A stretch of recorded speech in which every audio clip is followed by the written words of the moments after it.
Hello, welcome to Story Time. I'm Miss April, and today we are going to be practicing some American Sign Language signs for articles of clothing.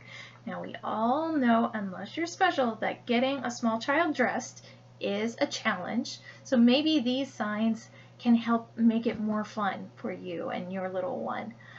Now, remember, these signs that we're doing are signs from a real language that people use, often people who are deaf, that is, people who can't hear, they use it to communicate. So instead of making words with their mouths, they use their hands and their faces and their body language to communicate, to say these words. So we're using this book today to learn some articles of clothing, because this is called The Spiffiest Giant in Town by Julia Donaldson.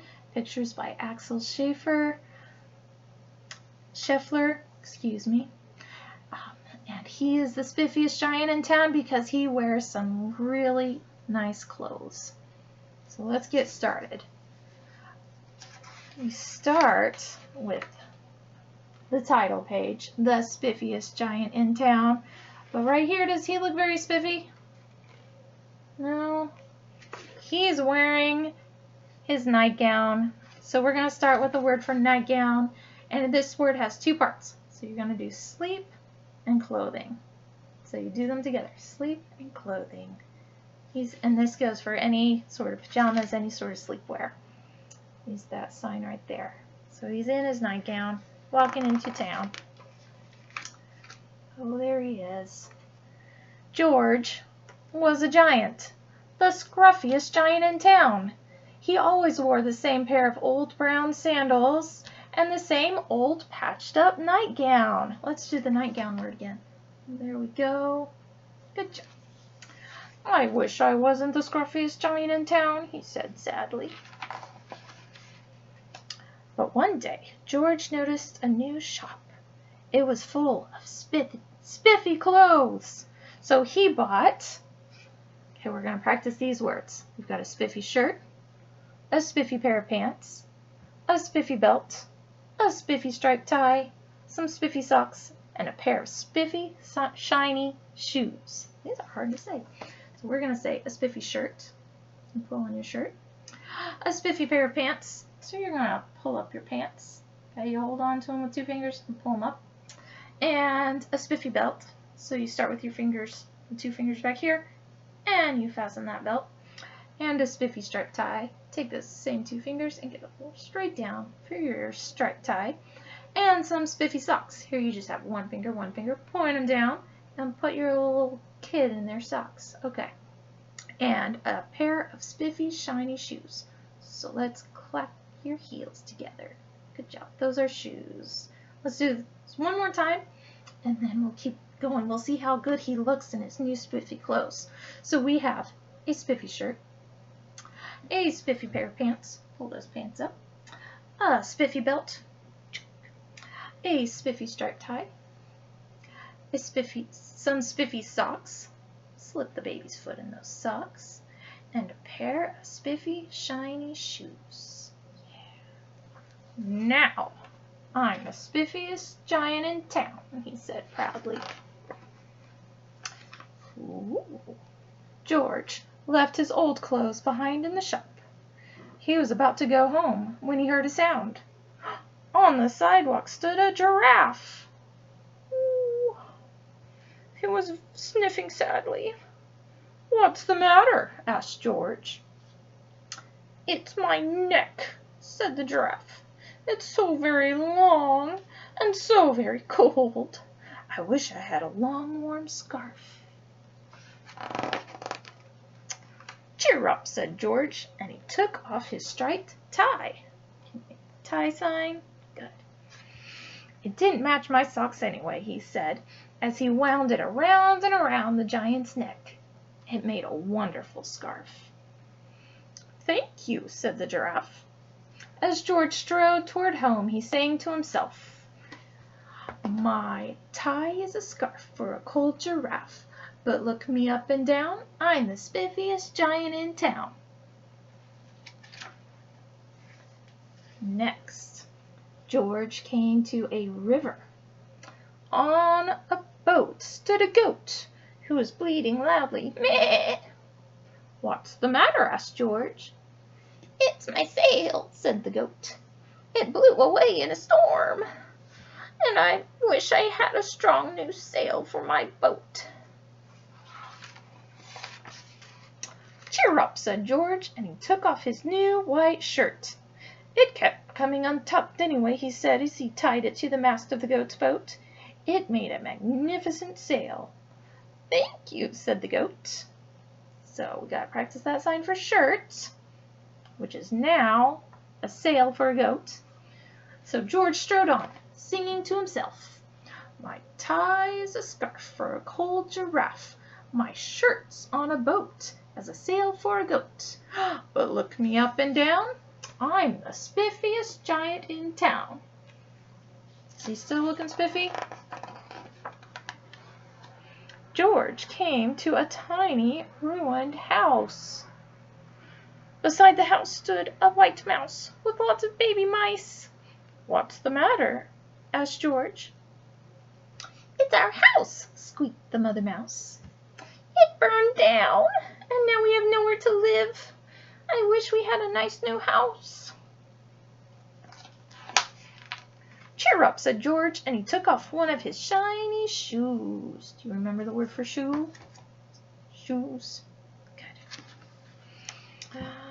It was giving me blisters anyway, he said, as the mouse and her baby scrambled inside. The shoe made a perfect home for them. Thank you, they squeaked. George had to hop along on the road now, but he didn't mind. As long as he hopped, he sang to himself. Ready? My tie is a scarf for a cold giraffe. My shirt's on a boat as a sail for a goat. My shoe is a house for a little white mouse. But look me up and down, I'm the spiffiest giant in town. He's trying to be spiffy. George came to a campsite. Beside a tent stood a fox who was crying.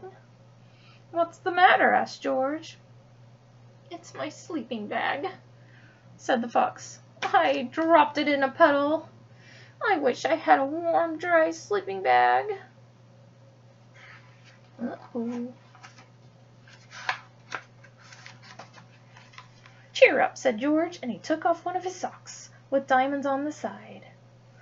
It was tickling my toes anyway, he said, as the fox snuggled into it. It made a very fine sleeping bag. Thank you, said the fox.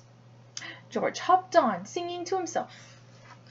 My tie is a scarf for a cold giraffe. My shirt's on a boat as a sail for a goat.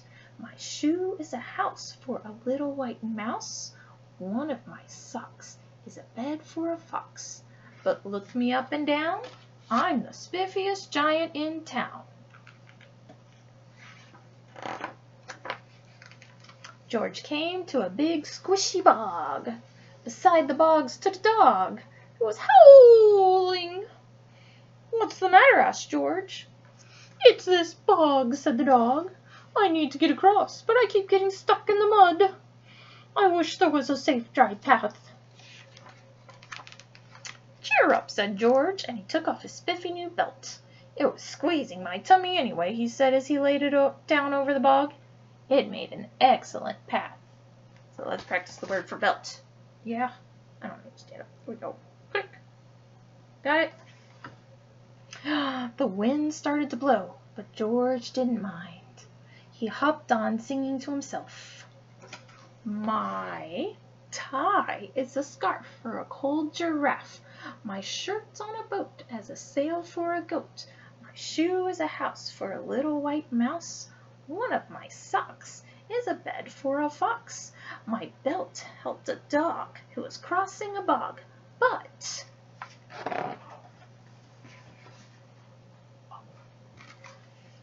my pants are falling down. I'm the coldest giant in town.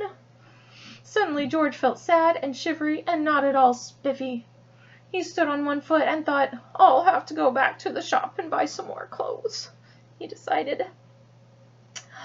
he turned around and hopped all the way back to the shop.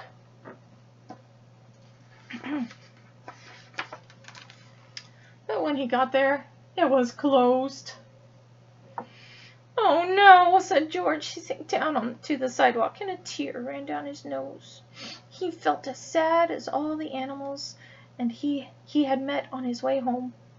Then, out of the corner of his eye, he saw a bag with something familiar poking out of the top. George took a closer look.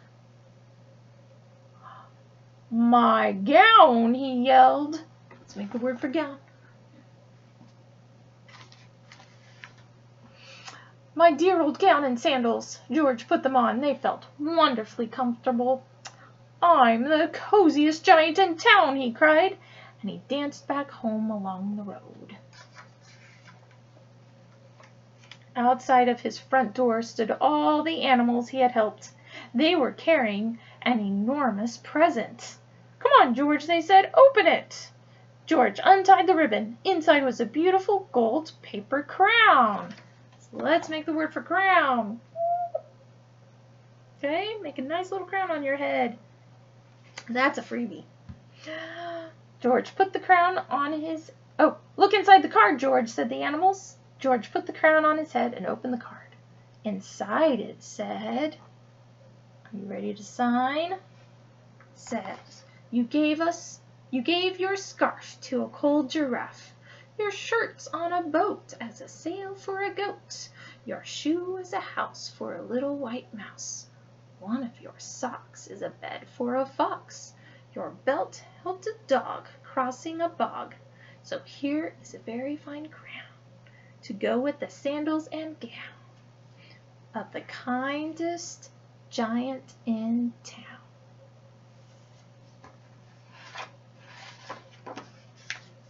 And that's the end.